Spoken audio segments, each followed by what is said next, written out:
Assalamualaikum warahmatullahi wabarakatuh. Perkenalkan, nama saya Muhammad Nasirul Mukminin dari kelas 11 1. Di sini saya akan mempresentasikan mengenai tentang dua sahabat Rasulullah SAW yang mempunyai sifat teladan yang perlu kita contoh. Yang pertama adalah dia merupakan salah seorang sahabat Rasulullah SAW yang termasuk dalam 10 orang yang dijamin masuk surga atau al-asyarah al-mubasyarah. Siapakah dia? Dia adalah Abdurrahman bin Auf. Sebelum masuk Islam, ia dikenal dengan nama Abdul bin Amr. Sedangkan setelah masuk Islam, Rasulullah SAW ini memanggilnya dengan nama Abdurrahman bin Auf. Lantas, kenapa Abdurrahman bin Auf ini termasuk dalam 10 orang yang dijamin masuk surga atau al-asyarah al-mubasyarah? Kenapa? Karena semenjak ia masuk Islam sampai wafatnya pada sekitar umur 75 tahun, ia menjadi seorang teladan yang cemerlang sebagai seorang muslim yang besar. Di antaranya, yang pertama, dia pernah ikut berhijrah bersama Rasulullah SAW dan para sahabatnya ke Habsyah atau Ethiopia selama 2 kali. Kemudian yang kedua, dia juga pernah ikut berperang dalam perang Uhud, perang Badar, dan perang-perang yang lainnya untuk membela ajaran agama Islam. Abdurrahman bin Auf ini juga termasuk dalam 8 orang yang mula-mula masuk Islam atau sering dikenal dengan sebutan As-Sabiqunal Awwalun, dan termasuk 6 orang yang bermusyawarah untuk menentukan khalifah setelah Umar bin Khattab. Di samping itu, Abdurrahman bin Auf ini juga pernah menjadi sufi sebagai kepercayaan Rasulullah SAW yang berfatwa di Madinah selama Rasulullah masih hidup. Abdurrahman bin Auf ini memiliki sifat yang perlu kita contoh. Yang pertama yaitu suka sekali dengan kata tolong menolong, yakni beliau ini suka sekali tolong menolong dengan orang lain, baik muslim maupun non muslim. Kemudian yang kedua yaitu beliau dermawan. Yang ketiga zuhud, yakni tidak terlalu cinta kepada dunia.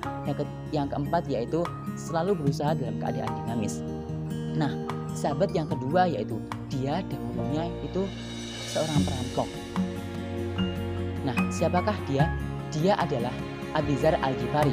Abu Dzar ini juga termasuk sahabat Rasulullah SAW. Sebelum masuk Islam, ia dikenal dengan nama Jundab. Ia juga dikenal sebagai perampok besar yang sering melakukan aksinya di negeri-negeri sekitar. Banyak kerusakan dan derita korban yang disebabkan oleh aksinya. Hal itu menjadi titik balik dalam perjalanan hidupnya. Kemudian ia insaf dan berhenti untuk melakukan aksi jahatnya tersebut. Setelah itu, ia kemudian hijrah ke Najd Atas, Saudi Arabia bersama ibu dan saudara laki-lakinya untuk mencari kebenaran. Mendengar datangnya Islam, ia langsung tertarik kepada Rasulullah SAW yang membawa ajaran Islam dan memperjuangkan agama Islam. Lantas ia juga langsung ingin sekali bertemu dengan Rasulullah SAW.